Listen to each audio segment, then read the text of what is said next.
Welcome to the Stranger Still podcast. I'm Kathleen. I'm Miles. I'm Kirk. And welcome to our deep dive into the first volume of Stranger Things Season 5.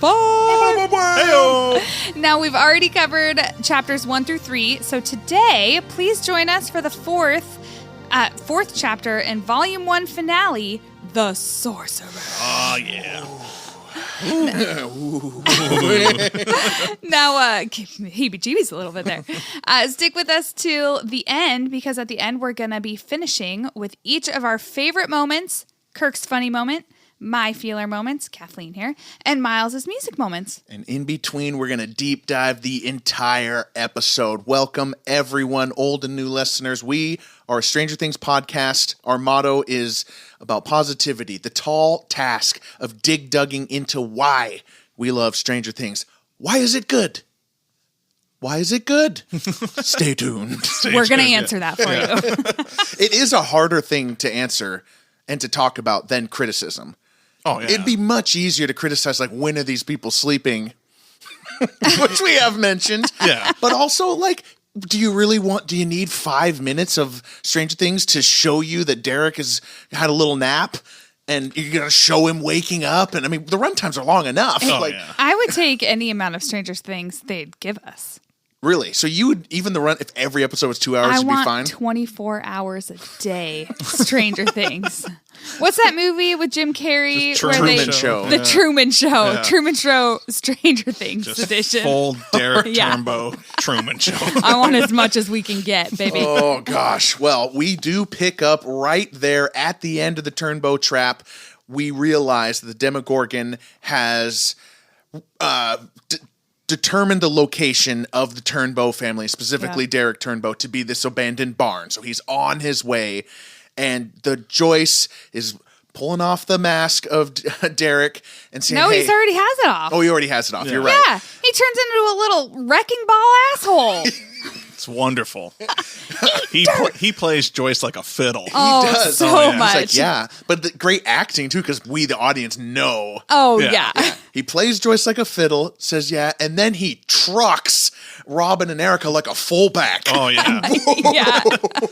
And then Will takes him down. Will takes him down. Yeah. Hell yeah. And then Will get the rope, and Derek another Eat dirt. Eat. I love that he throws the dirt in Will's eyes and has the time for a nice, cool catchphrase. Oh, yeah. Eat dirt. I know. And then he does the thing like when I was a kid and my siblings would do this, it just drove me crazy. I wanted to scream.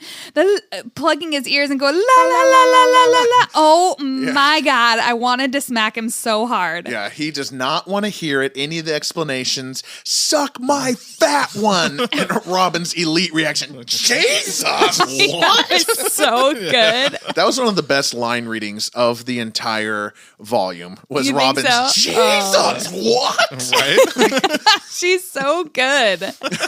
So good. And then, of course, Derek realizes the things they're trying to warn him about are true because the Demogorgon has arrived. It's booming on that door, that barn door. It gets in. Joyce is grabbing the axe. Kirk choking up heavily. Yeah, she looks so unintimidating. Sports reference here, people. She's halfway up the thing. Like, she's not going to get much momentum swinging that axe. Yeah, she's not at all. She's grab that thing all the way down, get as much distance between you and the monster. You're not chopping any wood with that thing. No. I mean, yeah.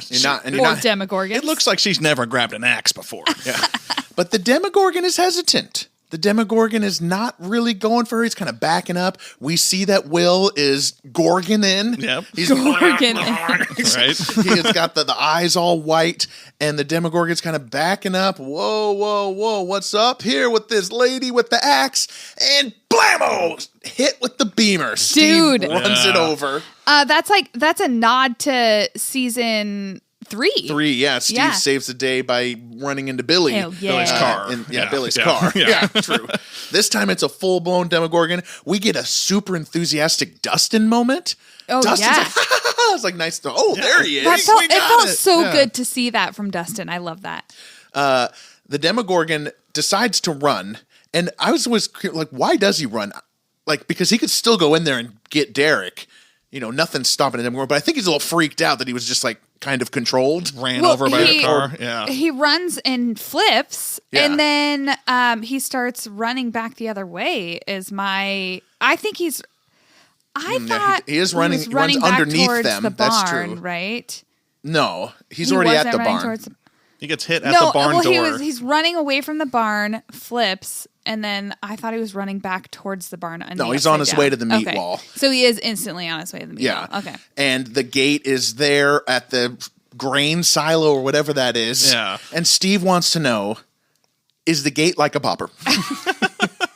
And then they're like, why? He's like, is a gate like a bopper? God damn it. It's crunchy on the outside, chewy on the inside. Like, is a gate like a bopper? I would like to point out that if he had asked no questions and just went for it, he would have had plenty of time to make it through. A much no larger. problems. Wouldn't have lost his mirrors at all. Right? Yeah, the gate was shrinking there, Steve. Yeah. Yep. And then he wouldn't have had to argue with anybody. But he also doesn't know the physics of the gate. Can I drive through this at all? Though that's not the question he asked. Is it like a bopper? Is it like a bopper?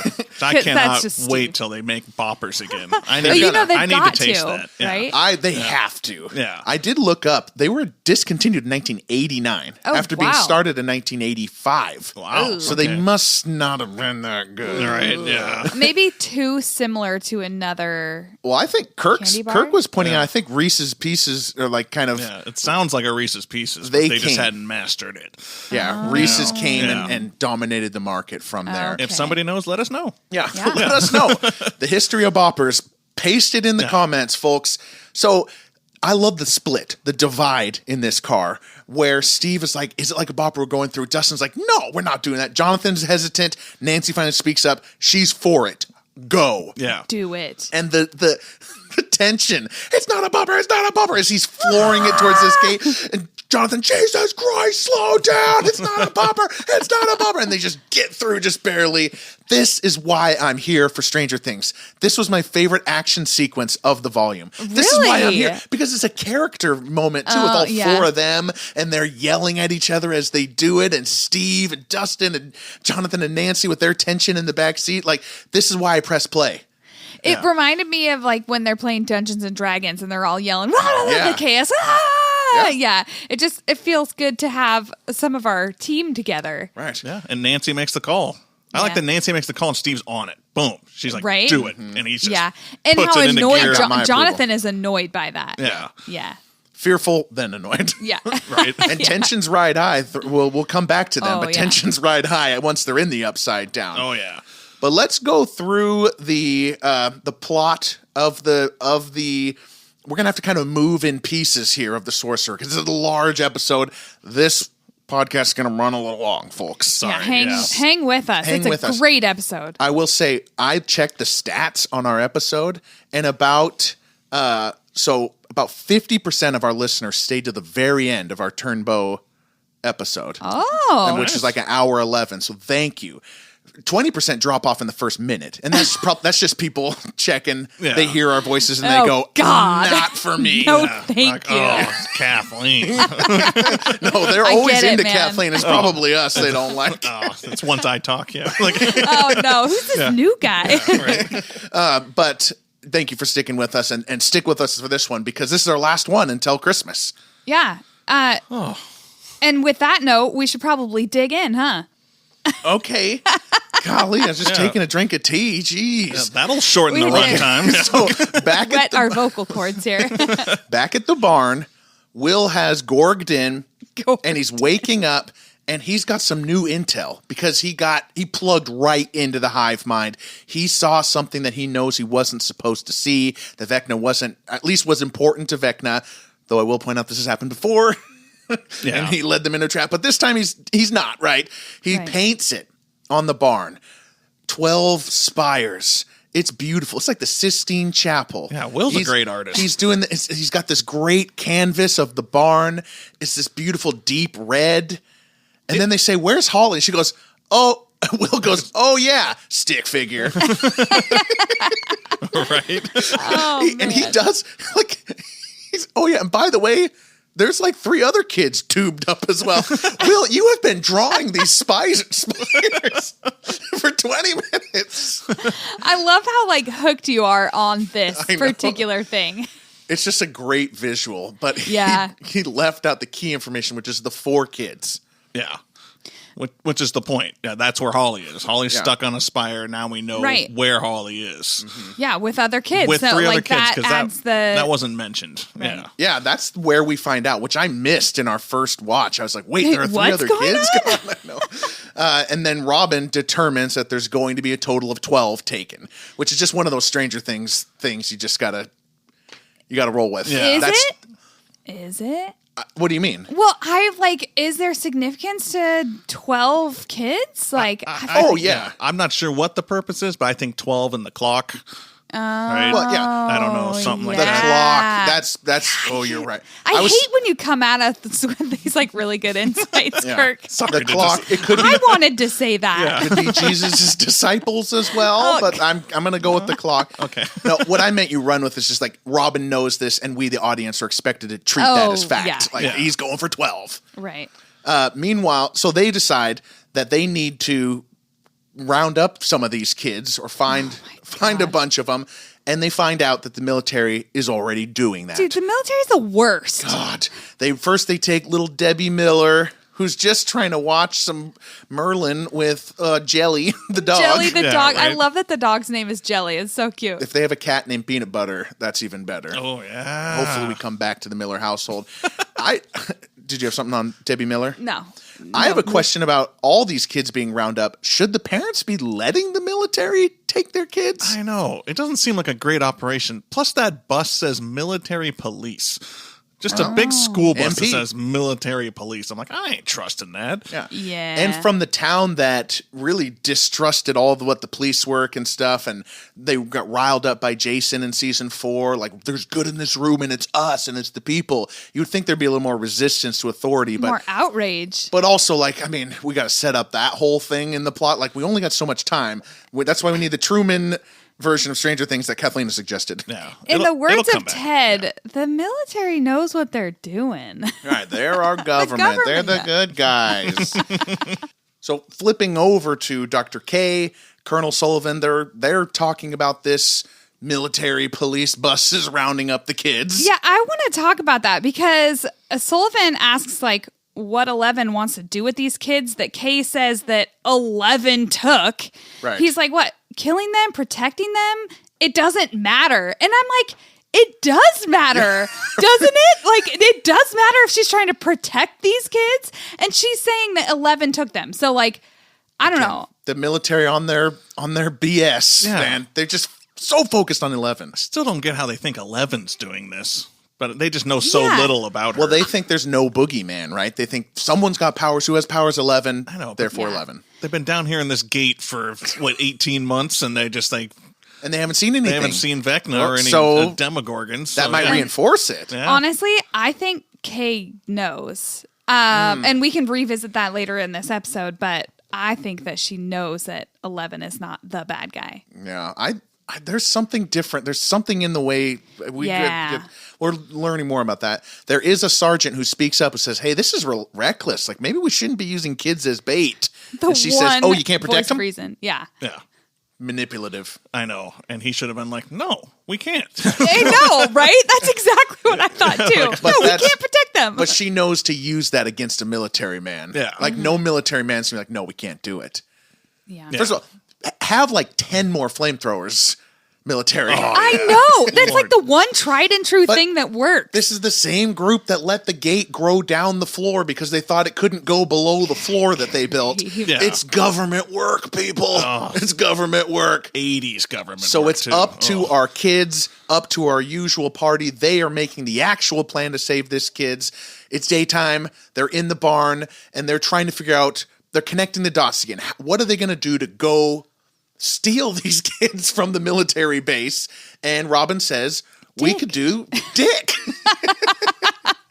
Referring to, is it Tom, Dick, and Harry? The Great Tom, Escape. Dick, yeah. But surprising amount of Dick jokes. Dude, I could not believe it. This show has grown up. Yeah, TVMA. Sure. Yeah, it was, I was very surprised. Joyce's reaction to this is fantastic. They just did a quick little shot where she's like, I prefer Dick. And Joyce is just on the projector screen, just baffled. Just who is this lady? Why is Will becoming friends with this girl? With Robin. I know, She's right? insane. And Robin's like, actually, I don't even, just like the way she like puts her hand. Maya Hawke is like stealing this. She's become one of the strongest performers on this thing. Oh, she's so good. So they devised the plan. The plan is good news. The tunnel runs right under where the kids are taken. But how are we going to get in there? Are we truly going to dig under perfectly? We need somebody to arrange the kids. And they say, and Mike is the one with the realization, we need someone they would never suspect. The one kid they failed to wrangle, and they pan over to dipshit Derek. Like, Doritos over. You said it perfectly. Yeah. What? Just not helping at all. He's hardly paying attention to the plan. He's not even listening to them talk. Yeah, No, right? and Kirk, you say like he's one of your favorite characters, right? Oh, yeah. Derek's fantastic. Just that reaction itself. Yeah, it's and I'm good. like, yes, we're going to use Derek as the guy. Yeah. Right? And just him marching up to like the military there is just hilarious to me. But he crushes it. Oh, he does. He fools everybody. One of the reasons he crushes it is this very sweet little sliver through this episode, which is that Joyce believes in him. Yeah. It's it struck like a season 1 chord for me, which is Joyce is always like with the kids. She was with 11 when 11 had to search for Will, even though she was completely determined to do anything to find her son. Once there was another kid involved, she treated that with the same respect. She believes in Derek, and honestly, I think she is the reason that he crushes this mission. Oh, yeah. Like, his connection is with Joyce. And Derek obviously changes his attitude to being on Henry's side. Right. First, he just saw a monster, and Joyce picked up an axe to defend him. So he's like, okay, I believe this lady now. Yeah. Like she's actually trying to help me and protect me. She's being the mom I don't have. Yeah.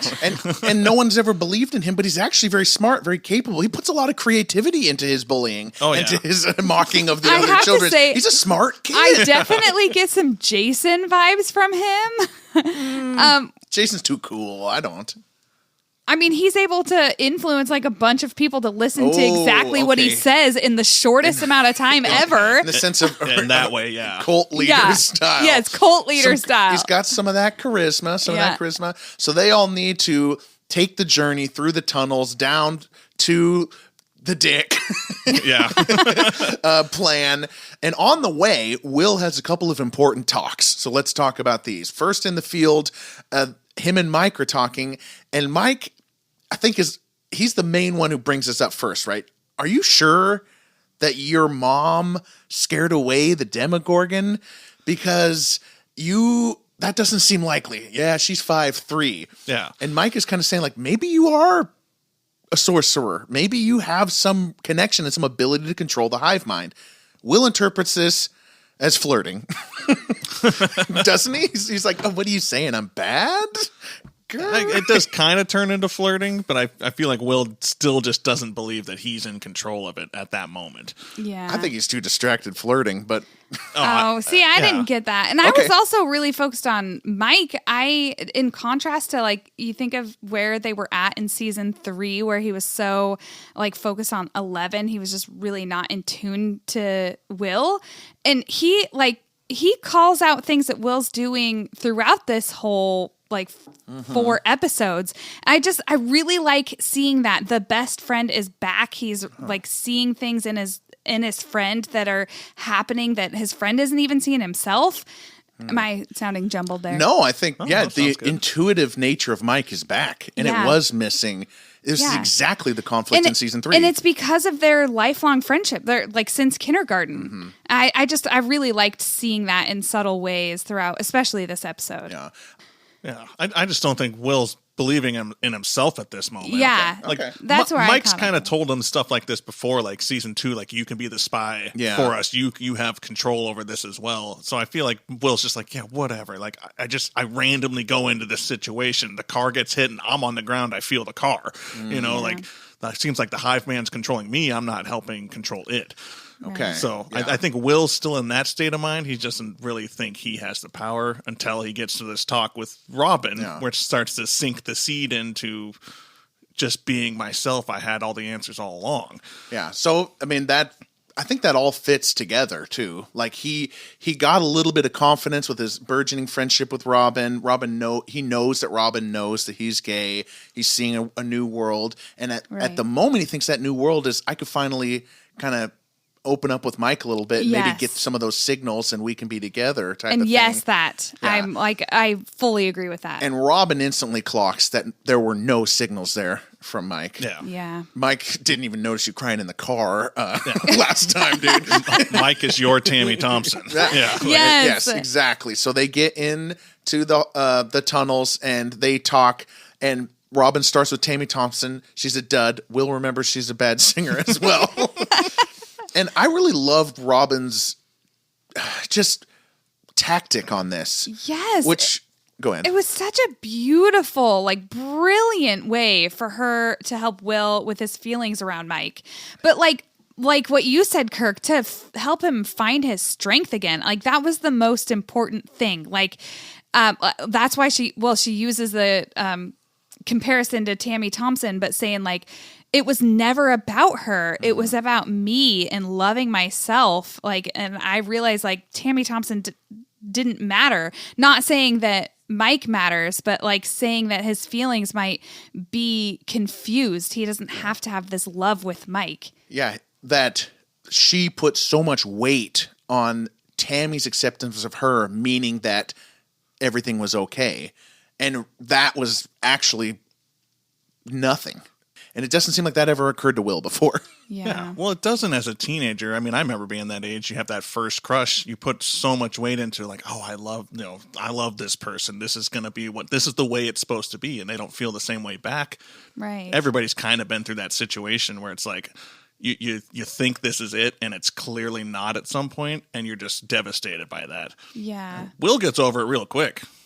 Well, I mean, he's kind of lucky in that sense, but like, I mean, that's a testament to something that I've brought up on this podcast multiple times that most people don't agree with me on, which is that I never thought that Will was like truly in love with Mike. I think, like Miles, we've talked about this quite a bit. We just both a crush. We both disagree with you on this. Yeah, but it is a crush, and like when you're young like that and you have your first crushes, it does feel really intense. But I think that's why he gets over it in a sense. Yeah, in a sense. Like, I mean, it's not just getting over a crush. You know, it's getting over a deep, dark secret as being a gay person in the 1980s, which was a less tolerant time. Like, Will, he's made his world so small, and Mike is such a big part of that world. And Robin's speech is like, and probably more so her example and like her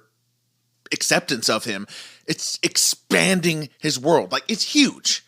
And he's crying at the end of this. Yeah. Yeah. Robin does a great job. Because, I mean, it's just, you have to be who you are. That's just obvious. No. You know, if you don't know that, be who you are. You know, and it's not all about just one person. It's not a fated thing. Your destiny, or you're just devoted to just this thing to make sense of all of who you are. I think that's what Robin's trying to say. Well, and I love the main message, which is like, you matter. You are amazing. Like, you have this whole world in front of you. I love that whole sentiment, and amazing acting on both of their sides. Like Will and, you disagree. I mean, the Will acting was a little weird in this, but you know, don't listen to me. It's the laugh that got me.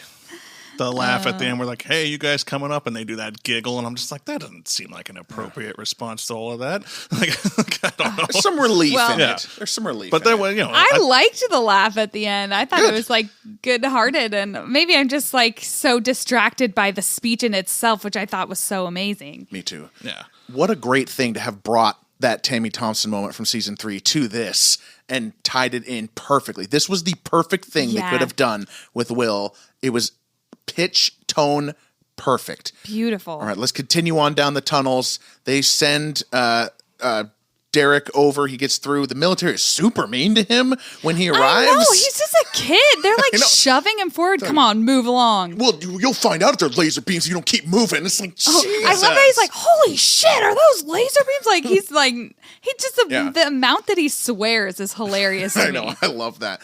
And Mike and Lucas get to the area. They find Dick. They're too busy making Dick jokes to do a good job because they start digging up and they hit the water mains. Yeah.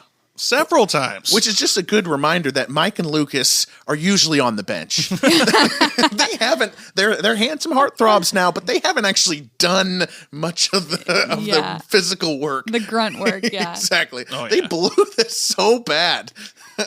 Bit of a plumbing problem. Yeah, right. I know, like, make the hole wider, man. Yeah. Why do you have to keep going up, Mike? They're doing jokes. Teenagers, right? Right. Derek's got all the kids hypnotized. He's got this under control. Oh, Derek's on point, dude. What is he doing? The way that he gets the kids to listen to him, it's so perfectly written. Like, he just says aloud, he starts talking about Mr. What's-It and whatnot, and because of their age, none of the adults are going to listen. They're going to think he's telling stories. Right. And then the people that it's not actually happening to, again, they're all young enough that they're just like, he's telling crazy stories. So, like, I just really liked that. Well, you're all going to get eaten by monsters. Ha, ha, ha. Oh, God. Yeah. Derek, he was fantastic in this episode. Oh, yeah. Delightful Derek. Delightful Derek. Does a great job, follows all the rules. He's got the little walkie-talkie in the lunchbox. Joyce is beeping when to send people down. He's whapping people on the head. I know, the whap is hilarious. The water is blue. Like a Smurf. Yes. The sand is cold. So the first couple kids go well, but eventually things start to go awry because of the plumbing problem. Yes. Mike and Will come up there. Things are going a little haywire. Water is leaking in. Are you here for Mr. What's-It? Yeah. First kid is. Second kid, Ashley Klein. Oh, she's a snitch. She's not. Officer. And that's when Delightful Derek at this point. Move, and they all go in. But before he closes the door, he simply must announce to the class, Ashley Klein is a snitch. And that's such a good line for like that age of kids too. The things that are most important to them at that time. It was really funny. This may be a weird thing to bring up, but the plumbing problems, Ashley Klein is a snitch, all this stuff. This is why Karen and Ted didn't die. Oh, yeah. Because narratively, all this would be so much different if Mike's parents were dead. If Nancy's parents were dead. Like, we're on this kind of like sometimes fun adventure. This is why the parents didn't die. Yeah. Yeah. It would have been too dark. Yeah. I love when she comes into the room, that last kid trying to get down. Yeah. You're here for Mr. What's-It? And she just looks over underneath the stall, and that kid's like, yeah. Yes. I forgot about that part. It's fantastic. And then Derek just holds that door, Mike, and they all try to help. Super impressive. Yeah. But the plan has failed at this point. Get as many kids out as possible. Yeah. So a couple of, 3 kids have gone to be with Robin and Murray.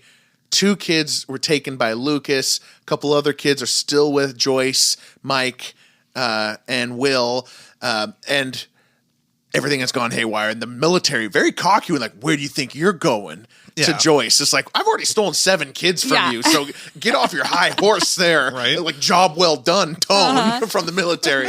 So, of course, we know we're about to go into the Battle of the Big Mac, but we gotta let's pause here and do some meanwhile in Henry's mind prison. Oh, it's so nice to have Max back. I know.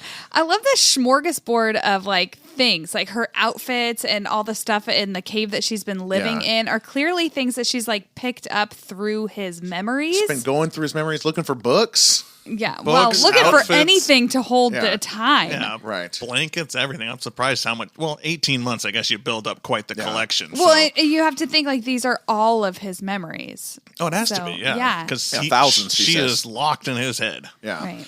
Well, at first, Holly isn't trusting her. Holly is, thinks she's one of the monsters. I love that Max proves she is Max by saying that Mike potentially was going to have a hot orange mohawk. Emphasis on the hot. Yeah. I know. Props to the show for not using like, oh, you let me use your crayons one time, and I used all the red crayons and drew that because that's the one scene that Max and Holly have ever had together across the whole Stranger Things. Yeah. Like, give us a Mohawk story. I like how that's proof enough.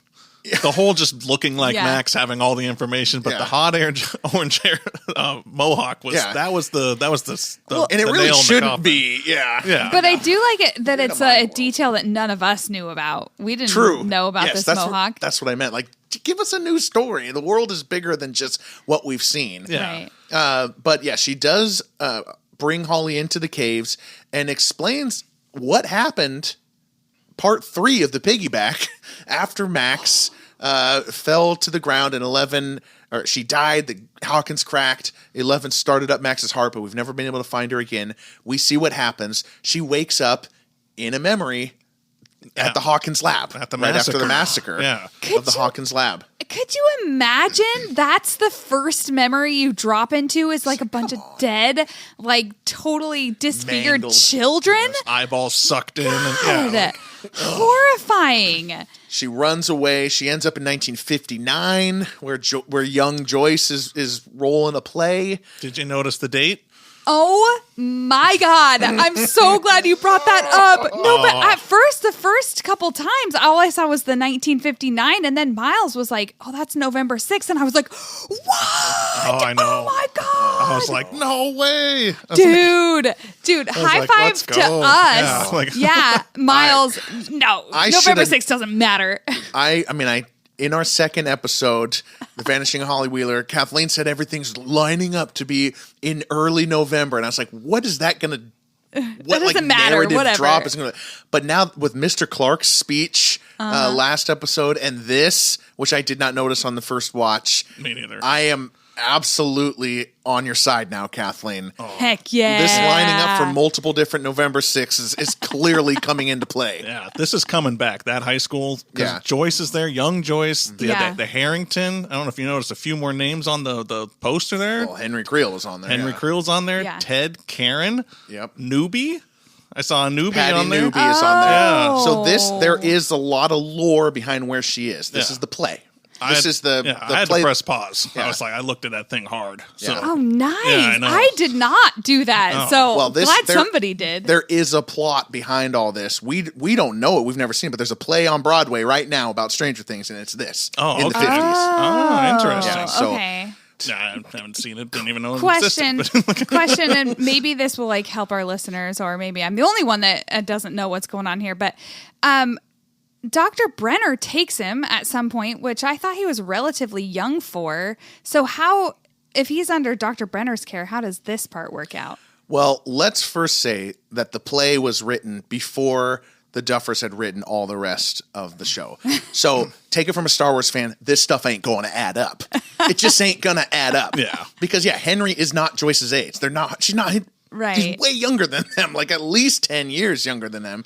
But we'll see exactly how that works out. But you're on to something there. They're either going to have to say the play is completely like just non-canon, or they're just going to say deal with it like Star Wars fans do. He might just be a young character in the play. Like I haven't watched Oklahoma. Oh, in a long it could be time, like a K so through 12 school. It does.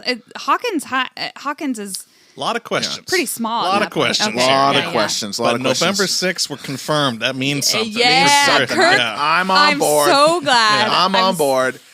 Well, Max continues her journeys through the memories. She sees herself as Vecna is first targeting her. She kind of goes through the plot of season 4 until she's in the Creel house where she died, and she's back in the red soup mind world. And that's when I heard her. Kate Bush, your friend? I know, right? Just so innocent about it. I know. And then she opens up the thing. She's standing in the red soup mind world. She can see the hospital room and Lucas. Feel his hand. Yeah. That was painful. Okay, Kirk. So you criticized 11 for not having any pep in her step going into the Upside Down. Let's hear. How do you feel about Max just standing there feeling her hand? I know, right? There's a finite amount of time. I don't know how long she had been looking for that spot. like, let's just sprint to that area. There it is. Get going. And she listened to that tape so many times in season 4. Like, she knows how long it is. Oh. Right? So That's a good point. she should have even more pep in her step for that reason. Although, I mean, she did die and then awoke in somebody else's mind. So she's... I still think she should have got going. The second you see that, you start running towards it. Like, you are in Red Suit Mind World. Here is your escape. Yeah. You get moving. Yeah, like full on sprint. This was just a crushing moment when that tape stops. Right. Yeah. So then Max talks about the immediate chase that she has right after that. Henry had found her, takes her back to the cave, or chases her back to the cave, and he won't go in. He's terrified. So Max says, I guess I'll stay in the cave. Right? Henry won't come in here. Guess I'll stay in the cave. Womp, womp. Yeah. Which now I'm just so curious what that cave is. Yeah. I know. That's clearly going to be all part of this. We have a literal flashback machine built into the story. Yeah. Just like we did last season with the Nina Project in 11. We literally have a plot mechanism with which to go through memories and find stuff like that out. But it's interesting that she is in the cave and yet she has not seen the thing that he fears so much yet. Right. Yeah, I really don't know what that's going to be. But she's seen Holly. She's resolved to make a plan. It's going to take a little bit, so you're going to have to go back. And Holly says, what do I need to do? Oh, dude, so proud of Holly in that moment. She's so tough, just like her mom and sister. Yeah. And I just love that. That's a good wheeler. And then we don't see them again for 40 minutes. It's over. No idea what the plan is besides go back to the house. Now, now if we were binging Stranger Things like we usually do, just binge the whole seasons, and future generations when they watch this, they won't even have to know about this. How lucky you are. You don't even know it yet. We just go away. They're done. Let's go to the Upside Down. Meanwhile, in the Upside Down, we pick up with Steve, Dustin, Nancy, and Jonathan driving the Beamer way too fast, Steve. You can't see anything in front of you. I know. But that tracks with all Stranger Things characters and driving. Yeah. They have all driven like maniacs for 5 seasons. Do you remember Max when she was like way too young to be driving? All Joyce like peeling out all the time. Yeah. Hopper's a wild man in that truck. Oh, yeah. So right. It's the 80s. It was different back then. It was the 80s. But Dustin tells them to speed up when they lose the signal. So that's they wasn't going fast really enough. It's Dustin's fault. But I just think of this like safety-wise. How did none of them get seriously hurt there? Like when they crashed into the meat wall? Yeah, they crashed hard. We don't know how long he hit the brakes before they hit the meat wall. Or how giving that meat wall is. Oh, yeah. How spongy is it? And maybe... because it sinks in there. Like the full hood is in there. Like it is almost to the driver's seat. Yeah, like it's in there. Nasty. Yeah. It's stuck. I mean, they were all fighting anyway on the way there, but you're right. They survived. Yeah. Maybe if they were driving faster, they would have punched all the way through the meat wall. Maybe. Come on. Maybe. Okay. So Hopper and Elle are also in the Upside Down, of course, and they have been for a while. They have decided to go check out the base, and they're behind that log. And 11 is saying, Henry's in there. I know it. We, the audience, know that Henry is not in there. How did you feel about this moment? Yeah, I was going to say, because Hopper literally says it doesn't really add up. And she goes, I'm right. And I'm just thinking of you, Kirk. He makes a perfectly logical point that she is wrong. She's like, how do we capture Holly Wheeler if Vecna's in there? Yeah, being kryptonited. Yeah. It's true. That true as it may be, it is arguably like more important who ends up being in there, which is 8. So, like, she knew enough. I mean, she thought she knew it was Henry, but she knew enough to know this was, like, crucial information that they needed. And Hopper knows, he's going to let her jump the gate and go in, but he knows that he's not going to let her do the final battle with that. He knows he's going to let the kryptonite run, get her out, and then he's going to go in and dynamite it. So, Hopper, this whole time, you're like, gosh... We have backslid, my dude. This macho. I'm going to do it all myself. Put everyone else on the bench. I mean, we'll talk about this I know. I was going to say, did you know? Because I did not know about the dynamite until she unzipped his jacket. He was like playing with that whole time, like the satchel stuff. I did not think it was dynamite. Yeah, I knew it was significant, but I had no idea what it was. I didn't either. I knew it was something like that since the first episode where he pulled something out of his cabin. Yeah. I was like, oh, there's something's going on. I was thinking it was going to be like an Owens thing or somehow like something that would turn Dr. K to his side or something. I didn't know, but for it to be dynamite is a much simpler, clearer plot. And disappointing. They make radio contact here with Steve, Dustin, Nancy group, and they're like, hey, how are you calling us? Yeah, right. It doesn't. Oh, right. You don't know. We're in the Upside Down. We're at the Roan Church. We hit a meat wall. We're gonna do this. We're gonna do that. We need 11 to come get the beamer out. Right. Any questions, concerns? Like Dustin is so tired of being the smartest guy in the room. I guess he's been moody the whole season. He's back to brooding.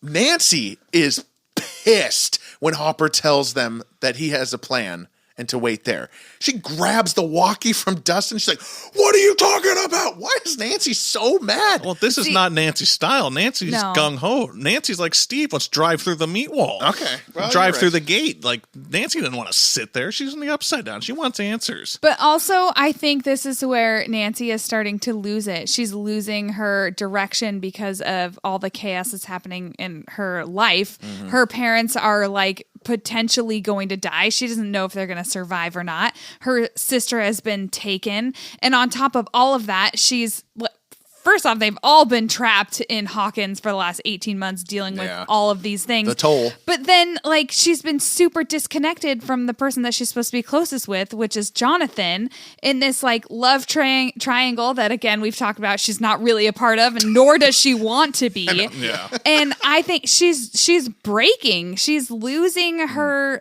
direction, her ability to be the leader in this moment. This group is very interesting with Dustin and his sadness and Nancy. Yeah, I agree. She's fraying. Yeah. But just Hopper, just terrible. What? Just wait there, and then that is not the plan at all. That's true. You just wait there until we figure out what's in this base. At least tell them that you found a military base that you're trying to get into. Give them some sort of idea. And by the way, he's not planning on joining them. Give him an ETA. Yeah. Oh yeah, and he's got dynamite strapped to him. Which we don't know about until later, but still. Yeah, same guy who was gonna go save Will by himself until Joyce absolutely talked him into going with him in season 1 finale. Same guy that dug into the pumpkins without telling anybody. Same guy who wanted everyone to just go to the cabin in season 3 and him and Murray only to go into the Russian base by themselves. He always wants to protect everybody. Yeah, it's just I thought that he had gotten past this and kind of learned a lesson. It's okay to need other people, but clearly he's still on that arc. So Dustin finds out from Hopper's side comment and the interference earlier that Jonathan came across. He does some calculus and determines the meat wall is a circle. Yeah, he finds the triangulates and then figures out what the arc is from one point to another point and how big that circle will be.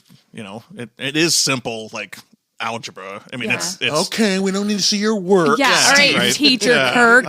We don't need the breakdown. No. I mean, I don't think I would have figured it out on the spot. Plus, I don't know if I would still know how to do those calculations since I've been out of school so long. But it does make sense. I learned it at some point. Nice, but. Well-drawn map, by the way. Oh, it's super well-drawn. For frantically drawing a circle and making those points in the upside down in another dimension. On the dashboard of a crashed car. Perfect picture by Dustin. He doesn't have one of those. What do you call those little things? Yeah, it's a map because they find that the lab is in the middle. Oh, okay, yeah. So... A protractor, what's your answer? Protractor. Yeah. Thank you so much. It was going to bother me that I couldn't remember that. I am so confused about how this is going to play into the story. Right. So it's all surrounding Hawkins' lab, this big wall. Has it been there the whole time? Yeah. I am really interested in how this plays out for the remainder of the season. And with 40 minutes to go in the episode, we do not come back to this group. That is cliffhanger. Yeah. We've been cliffhung, and future generations won't even have to worry about that. I have one last thing to say about this. Tough look for the crawls. 18 months of crawling, never noticed the meat wall, never noticed the proximity to the lab, never determined the upside down base. The crawls were a failure. They were too careful. They didn't find Vecna either. Right. So Tough look. Good points for there. the crawls. Yeah. All right, back to 11 and Hopper. They're in the base. They're battling Dr. K because Lieutenant Akers, the guy that they had that guy.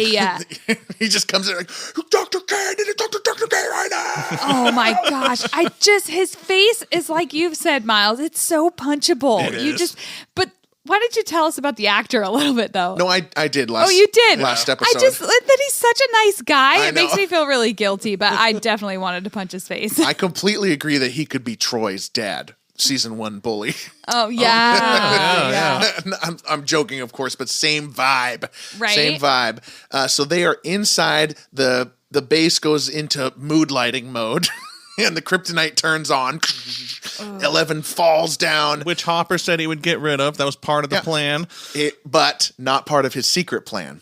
Because his secret plan is for 11 to be kryptonited, him to get it out of there, and him to go into the room and blow himself up with dynamite. So that's why he doesn't shoot them out. Exactly. I was wondering. I was like, he could have just done that. Interesting. Okay. Bad Hopper. Bad Hopper. Yeah. Okay. Exactly. He doesn't. I mean, I don't think. I hate that. It doesn't really have time either. So there's. Right. I mean, I'm sure he's not sitting there deciding like I want 11 to suffer, but he also does want. This is part of the thing. He's going to have her kryptonited, and he's going to shoot the window. That was all part of his original idea. I don't know if that was his plan though, because really? he comes up on the scientist and he's like, "Let's get the key card. Let's get into the room." Like I feel like let's both get into there. I think they just forgot about the dang kryptonite. I don't know. They just but he could have shot. He could have shot it out. That could have been like one of the first things he did. He had the. But guns you're in with a him. base. You don't want to make a bunch of noise. I mean, the alarm's already going, so they know that they're in there already. Well, at that point, yes, shoot as much as you possibly can. Right. There's probably multiple kryptonite antennas going on too. They look like they were just fire alarms strung up in various in every places. corner, right. I know. They had like 8 of them, or like 4 of them, pointed at 8 in the room when we eventually see her. A little bit of overkill. So 11, in her pain, goes to Dr. K's office. Right. And Dr. K does not kill her immediately.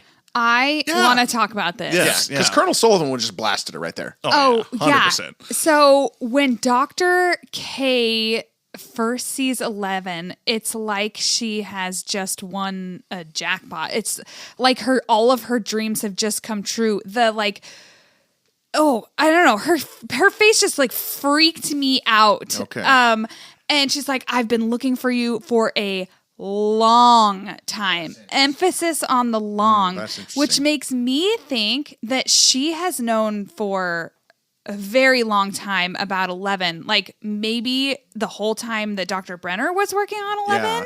Like I think for a really long time, and she's greedily wanted to get her hands on 11 so she could do her own experiments on 11. It just, I just got the heebie-jeebies from that look that she gives 11 in that moment. Yeah, I do not know Dr. K's game. I don't know. Yeah. But I kind of like that point because when she's also gets Hopper with the vine, she's like, what don't I know? Like she asks that in such a pleading manner. Yeah. Why are you here to save the other, which we don't know, but she's talking about 8. Yeah. Why would you bring 11 to save 8? What do you know that I don't? Yeah. Oh, but also she doesn't necessarily know that they think it's Henry in there. Yeah. I was going to say Hopper's like, my kid thinks it's Vecna. Right. Yeah. And that's what you don't know. That's what you don't know. She's wrong. But I can't talk because I'm getting strangled. Yeah. Right. Great moments for Dr. K here. I feel like this was the toe dip into her as the human bad guy because I still don't have a handle on that. I think she's definitely bad. But 11. Well, no, I know she's bad, but I don't have a handle on the type of story the type that of villain she is. Yeah. And there's 11 also goes full arrogant here. I mean, she's getting the shocks, but she's talking to Kay. She's like, I know who you are. Well, you don't know who the hell Dr. K is. Get out of here, 11. I also know you're going to die. And it's like, you don't know that either. Yeah. You were also about to find out some information, 11. You just cut her off. Yeah, I know. Like, just like not a great investigator. Really, she's not. She's too gung-ho for that. But let's give 11 some credit here. She goes the analog route to defeat Dr. K, which is what we call scissors. Yeah. Oh, yeah. I love that. I know. So you think she purposely like faked do the mind trick with her hand, and then she just to get closer, so she could stab him. I think so. Yeah, I think so. Because I hadn't thought of that till interesting. now. I didn't think of that. Yeah, but that would make sense because she's already got the scissors. So yeah. Right. If she could have thrown the scissors.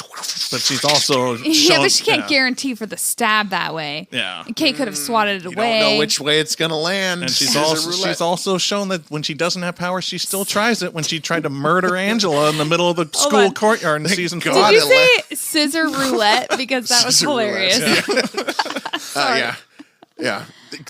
I saw a meme one day. It's like, good thing for Angela, she met Jane Hopper and not 11. Oh, yeah. She'd be dead. Like strung out spaghetti across the school courtyard. Oh, yeah. 11 was going to put full gate, like just closing energy into Angela. Angela. Oh, yeah. But 11 gets the stab in. Hopper kicks it to cold.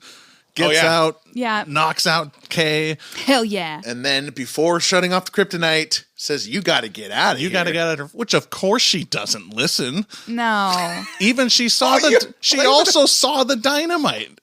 Yeah. So but that's why she doesn't listen. She sees, well, she was never going to really listen. I know. But by the... You're also going to blow up. Get out of the building. Yeah, but she knows he would never use it if she was there. Right. I think he still would have. No, he's going to go down the hallway and use it in that room. He never would have endangered the door's her. enough. We're good. Okay. Yeah. It's a couple corridors away. Get out of there, 11.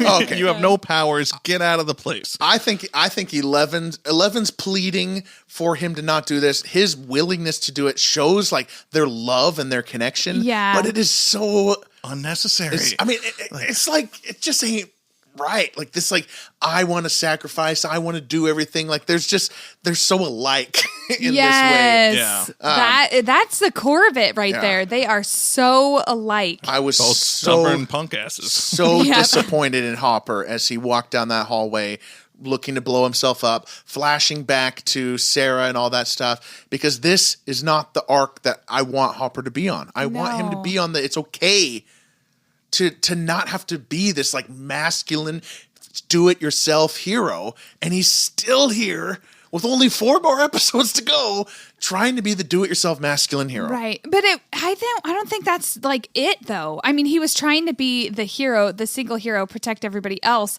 But I think that he had the dynamite and everything because he felt like he needed to take himself out of the equation to keep them safe in the future. He talks a lot in season 3 about him being the curse. 4.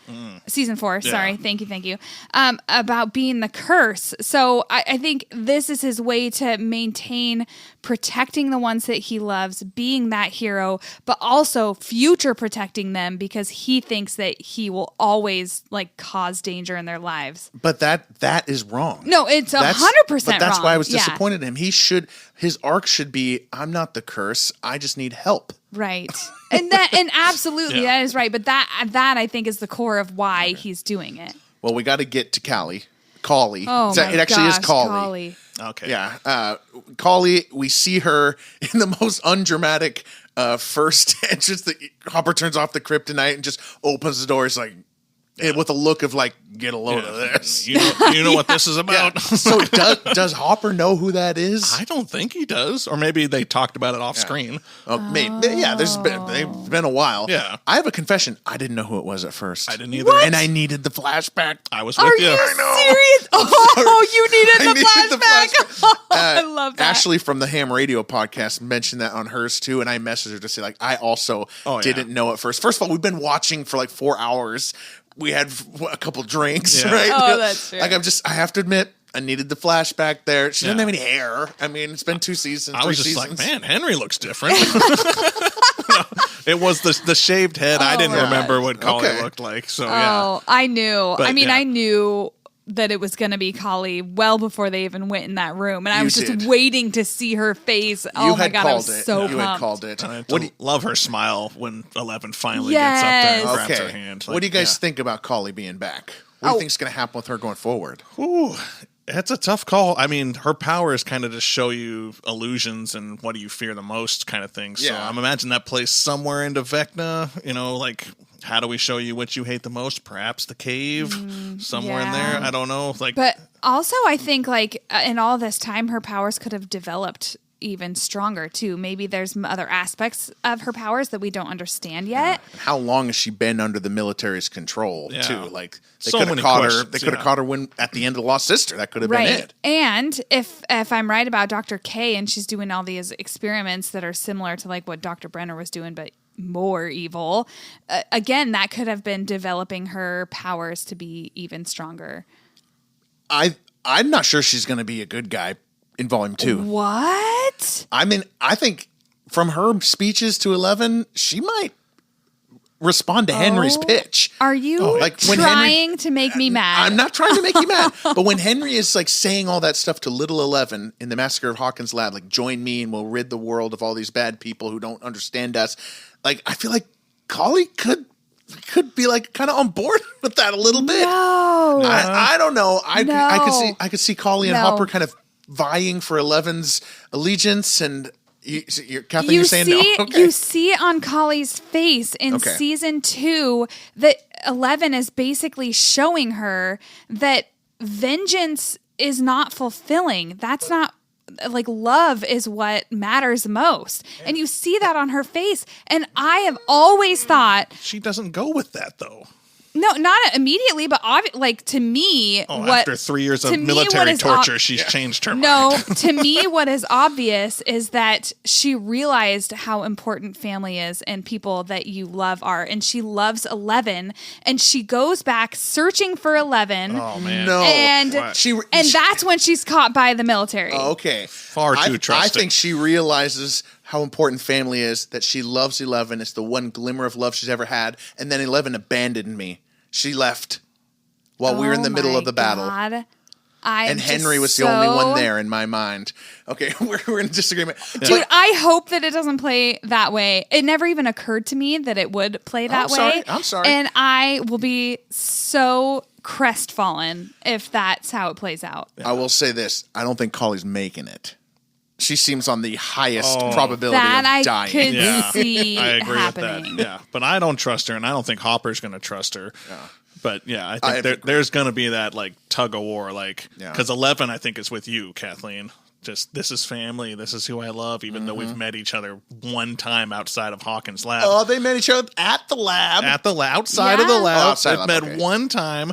And she wanted me to murder people. Well, so I mean, I don't know. I'm with you, Miles. I think Kali might go for that pitch of Henry, because that's also how she escaped Hawkins' lab, is because Henry told her how the hell to get out. Oh, that's right. So there's already a connection there. So this is interesting. Awful. Her role coming in the volume 2 is fascinating. I feel like deflated by this conversation. Sorry, babe. I was the one who didn't even want her to come back. Remember, we argued about this because I felt like so hard. Her role was there in season 2. Her role was to be the foil for 11, show what 11's life could have been, and see how sad it would be without her support group. And I felt like that was enough. But for her to be back, I don't know. It's kind of back in a good way. Oh, and by the way, people are like, "Oh, the Stranger Things going to end with its worst episode. Like they're going to bring back the worst episode and end it with that." It's like, Kali, she may be the Lost Sister, but she was not the reason the Lost Sister sucks. No, absolutely not. Yeah. I think it's brilliant that they brought her back, especially because she was not any part of Stranger Things other than that, like in season 2. So I just think it's brilliant that they've brought her back. I think it's brilliant too, and I'm very surprised how interested I am in her character all of a sudden. Yeah. Yes. This conversation has got me more interested in her than I was before. I had not planned to say that she might be a bad guy. I just thought of that now. I always have my doubts. I thought 11 was a bad guy in episode 2. So like you were with Lucas and still are with Lucas. She might be the monster. Oh my gosh. All right. So from Kali in the episode, the reveal of Kali cuts right over to Vecna walking out onto the Big Mac for the first time. So let's go over to that battle at the Big Mac, which that's what I call it. Are you guys okay with that? Because it seems like that's not really catching online. Battle at the Big Mac. Really? Robin calls it the Big Mac in the first scene. Yeah. So I just assumed it would be called Battle at the Big Mac. But it seems like most official channels, the Duffers themselves, call it the Mac Z Battle. Oh, I like the Battle at the Big Mac sounds. I do. Much more It has catchy. a nice flow to it. Yeah, right. It's like Battle at the Big Mac. Yeah, right? Battle at the Big Battle at the Big Mac. Nice flow. Maybe they're trying to avoid like a litigious area from McDonald's as well. Okay. Maybe. Yeah. Copyrights on that phrase. I don't know. So we pick up the military is escorting the great escapees through the courtyard. We see the Radio Shack. We see Melvald's and the library. We see Joyce's old work. And Radio Shack. Radio Shack. By the way, they apparently worked right next to each other. Radio Shack and Melvald's are right next to each probably other. how they... So we're in that old courtyard, but it's long been destroyed by the military, and things are afoot. Feelings are happening. Go ahead. I thought we were just going to jump right into the Demogorgons. Well, the Demogorgons are about to jump right in, so let's jump right into them. Because we'll start seeing one guy. Dude, He's coming. The first military guy that dies from the Demogorgon, his head explodes. That's what Angela's head would have looked like. Yeah. I did not catch that the first watch. I mean, I caught people dying left and right, but his is meatloaf, or it's like meatball explodes. It is so disgusting. Oh, I know. The first one is brutal. Then there's a guy gets thrown between the two Demogorgons, throws one over to the other one. Just I loved that. God. One guy gets when the third Demogorgon comes in and jumps down, it goes 1, 2, 3, 4, 5, 6, 7. It's just slaughters that guy. It's like the meanest Demogorgon death out of all of them. It's he hits it so many times it's splashing up blood. Yeah. This is by far the most everybody gory. else gets one slash or gets thrown or something. This guy got picked apart. I don't He's know what he pissed did at in that his guy. life. Maybe that was the guy that was pushing around Derek. Okay. Wouldn't let him see the space lasers. Yeah. This scene was so cool. I love the way it's shot, the boom, boom, boom. You're going everywhere, jumping between people. You just got jumping between people. The stuntmen, all the stuntmen and women just flying all over the place. The size of this shoot, the Duffer said it was the most challenging shoot of their lives. Oh, wow. It was a challenging shoot even for most movies. There were thousands of lights, hundreds of extras and stuntmen being thrown over the place. They got a oneer with Mike coming through. Coming around the corner. All the eyes CGI, on me, of course, eyes these on me. creature performers. It was absolutely massive. But the military, first of all, more flamethrowers would have been great. Oh, yeah, because they fi- use that flamethrower and it takes everybody down. Yeah, instantly. And thank God Hive mind, man. Thank God it does, because otherwise season 4 would make no sense. Yeah. Right. So the flamethrower working, getting all the Demogorgons, Fall down, including Will. including Will. Will's on the ground just... So How did that go, Kirk? I was so glad the flamethrower worked. Yeah. Oh, I was God. like, thank Even goodness. live, I'm like, why are there not more flamethrowers? Yes. There Everybody. should be a Arrogant. million. Should have Because a they're flamethrower. arrogant. Yeah. And The nothing military- has happened in the last 18 months, I guess? Your I don't tax know. dollars at work. Yep. God. The cement will be fine. Yeah. We'll be good. And the bullets that never work. Yeah, the bullets have never worked. Why? Have never worked. But a great scene. All that throwing around. The tide starts to turn against the Upside Down when the flamethrower comes in. Yep. And that's when, well, first of all, we see Kali, and then we come back and we see that Vecna is slowly Approaching. walking through the gate. The goo spreads. We get a look at Vecna 2.0, the new look. Grown vines, Yeah. places where he's been shotgunned are kind of have holes there. Not even So, human anymore. I saw online somewhere somebody called him Ozempic Vecna, and that just cracked me up. So, I feel like I got to stick with that. Ozempic is 3 shotgun shots to the chest from Yeah, Nancy Wheeler. He's really lost some weight. Oh man, he comes in just slaughtering people. yes. Oh, I loved it. Epically, Yeah. too. He's powered up. His hand is now this extender. Oh, yeah. Groot Yeah. style. Yeah. Oh, yeah. Blast through some guy. He's throwing people all over the place.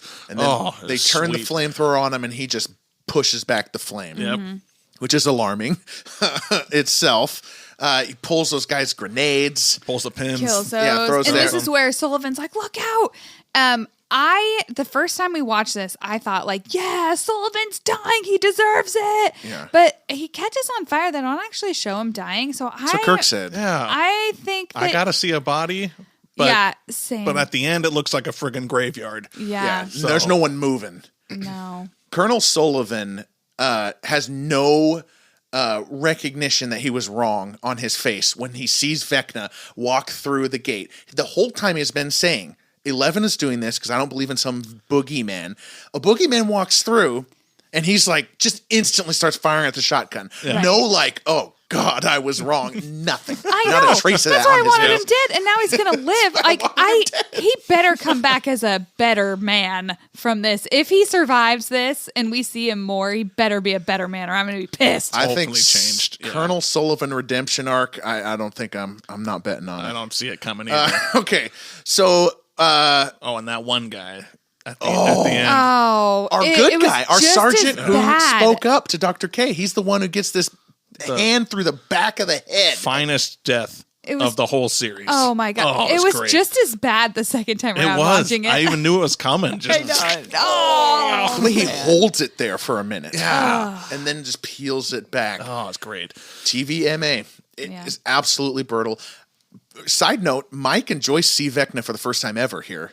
Yeah. You know, Mike's face when he's like, oh, wow, laying actual eyes on him because they were in California. God, I didn't even think of that. And Joyce, she's willing to just attack. She saw all that, and she's just like walking. So you stay away from him. Oh, it just tosses her. Yeah. Why doesn't he kill her though? But why doesn't he kill Will? Like, there's something going on here. Yeah, I this have is the big question. Some big things to say about that. Hey-o. One of the things that Vecna says to him, pulls Will over. Oh yeah, pulls Will over. Begins speechifying. Yeah. He says at the end, he said, "Some people's minds, it turns out, do not belong in this world. They belong in mine." And I feel like that is an invitation for Will to join him in the Upside Down. I don't think that that's going to happen. I have so much faith in Will that he's going to like be the good guy. I think that we might see some like back and forth, like to give us doubt, but I think he's going to come through for us in the end. But I just thought that was like so interesting. I really think that Vecna, after you saying you thought Vecna knew he had powers, like, have made me look at this scene in a different light. Like, yes, okay, maybe Vecna did know he was going to present powers, and he thinks that he's going to join Vecna. Well, it was just kind of, and by the way, when she says you, she's talking to me, Miles. Yeah, sorry, I was talking to Miles. I forget that you can't all see us right now. Yeah, pointing and pointing and pointing. But I think it was just one way to explain why Vecna walks away. He gives this speech. You were the first. You showed me what was possible, what I could achieve, and you broke so easily. Peace. Like, and he leaves, and then does he turn? He's only like a little bit down the walkway. He can't even be a football field away. And he's like, wait, are Demogorgons being crunched back there? Like, the reason I think that, you know, Vecna knew this would happen is because of that. Because Vecna doesn't come back and, like, you know, put his arm through Will, like, that he is eventually going to take control of this power. Yeah. Okay, yeah. And I think on that note, that makes sense to me. I don't know if that's exactly what's going to play out, but I think if Vecna did know he was going to have those powers, I think Vecna thinks that Will come to him willingly, like, to be his partner or sidekick, like his Robin. I mean, I'm just questioning what Will's powers are, how he gets them there. Mm-hmm. I'm still confused by that. His in this episode especially, his connection with the hive mind, it seems like everything is related to that.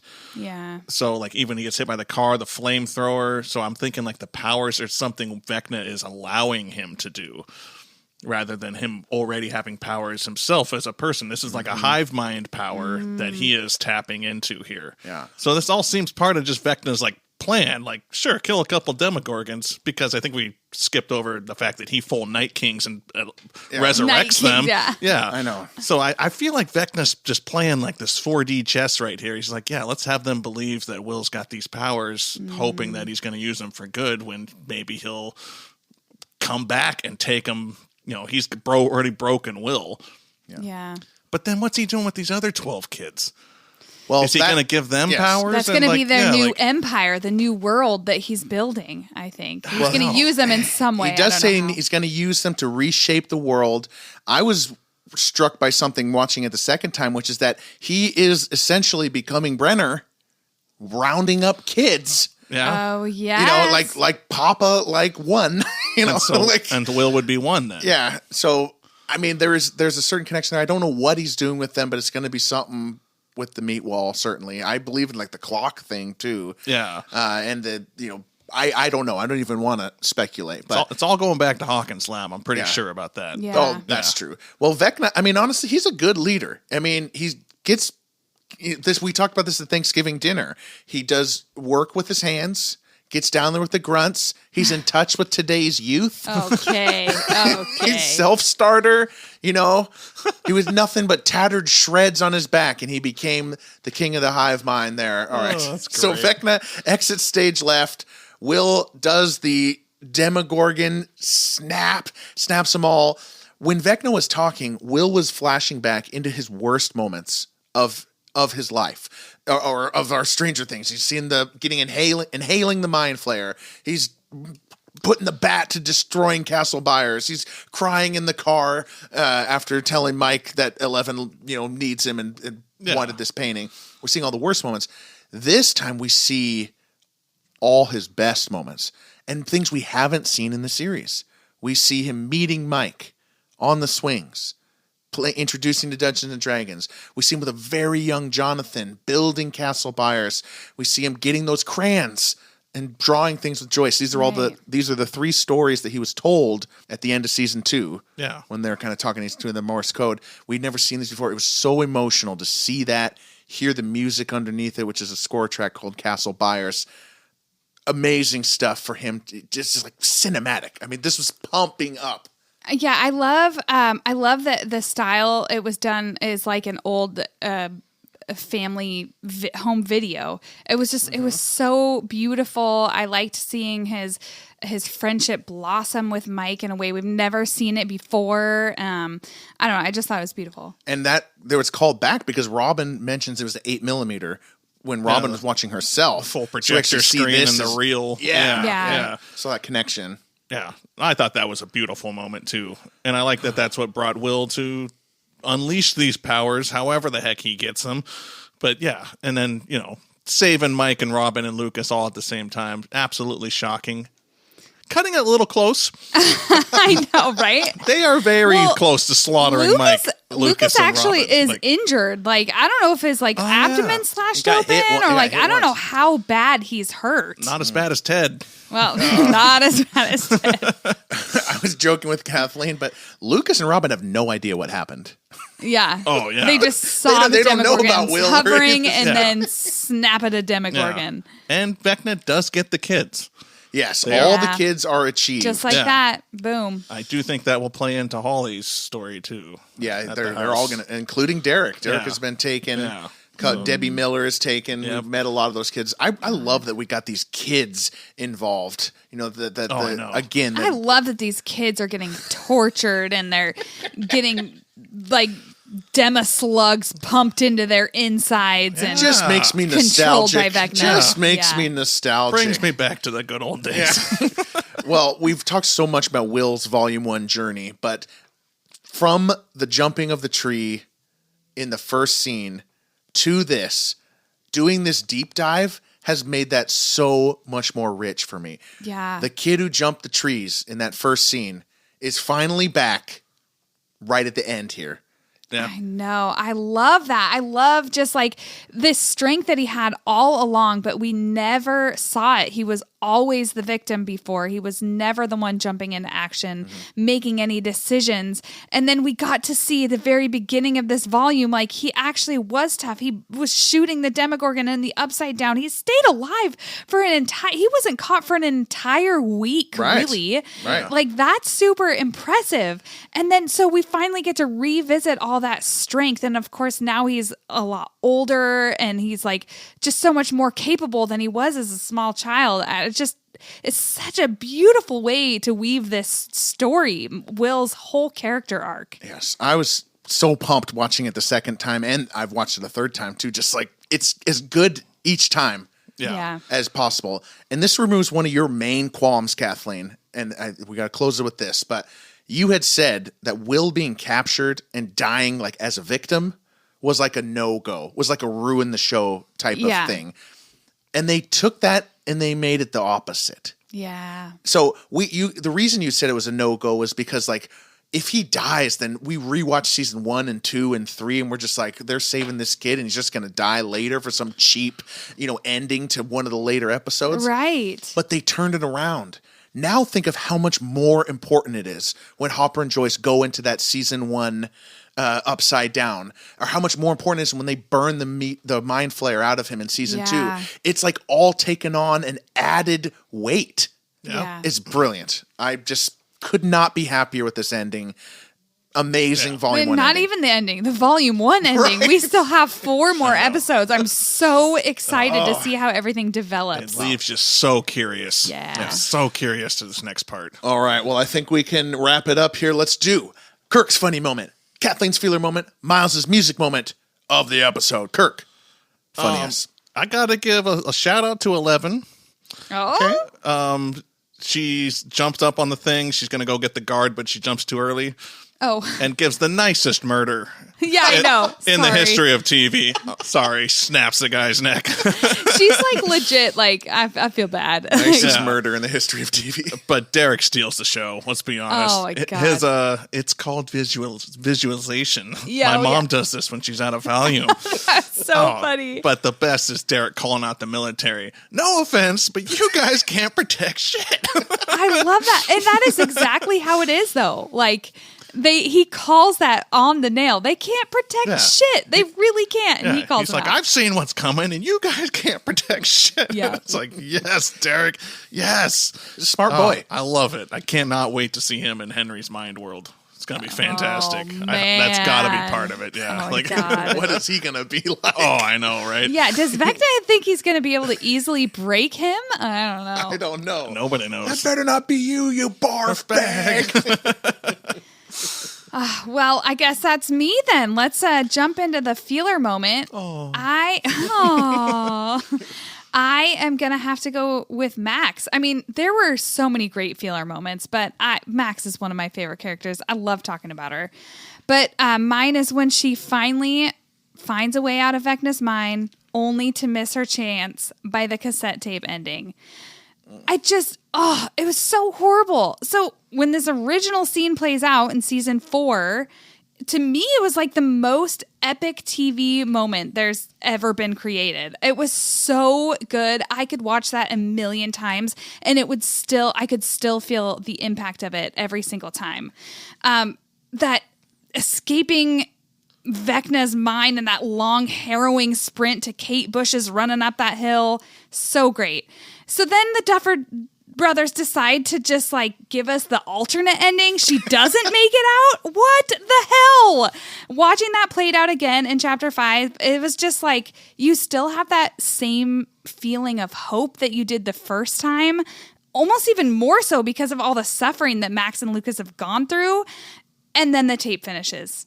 And it's just like, it physically hurts to see that. You see the dread on Max's face when she knows she's missed the window, that resigned disappointment on Lucas's face that once again, the tape did not wake Max from her coma.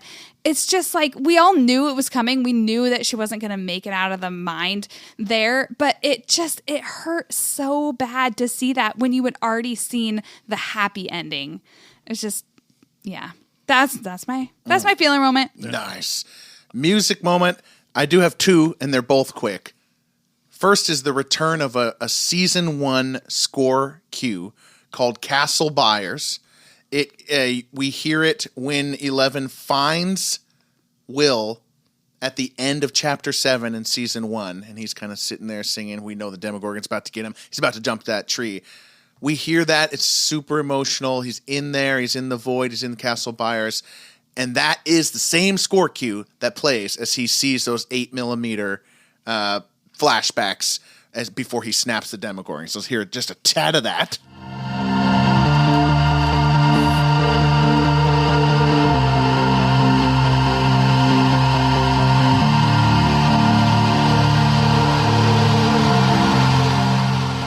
So from Season 1, Episode 7, in the bathtub, finding Will, that dramatic moment before the finale. And to, 9 years later, to this epic moment before Will snaps the Demogorgons, absolutely amazing. The other music moment, I guess my real music moment, is the kids' theme, the epic version that plays over the credits of the end. Oh, yeah. Yeah, that felt so good to hear.